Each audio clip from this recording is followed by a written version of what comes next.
মাধ্যমিকে একটা 2 মার্কসের প্রশ্ন এসে থাকে যে হিমরেখা কাকে বলে, ইহা কয় প্রকার ও কি কি।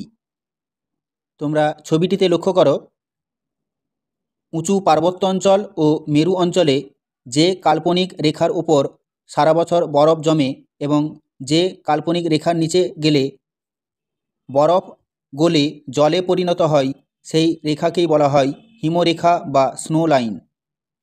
এরপর বৈশিষ্ট্য বলে পয়েন্ট করে লিখবে নাম্বার 1, হিমরেখার উচ্চতা বা অবস্থান সর্বদা উষ্ণতার উপর নির্ভরশীল।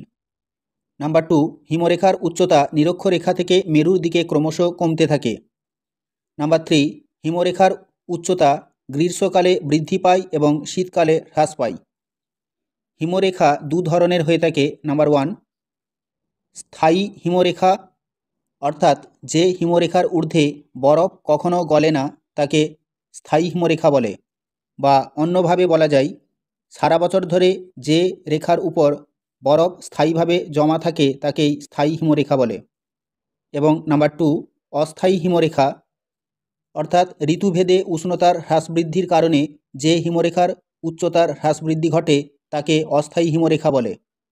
এক্ষেত্রে শীতকালে এটি নিচে নেমে আসে এবং গ্রীষ্মকালে উচ্চে অবস্থান করে বা উপরে উঠে যায়।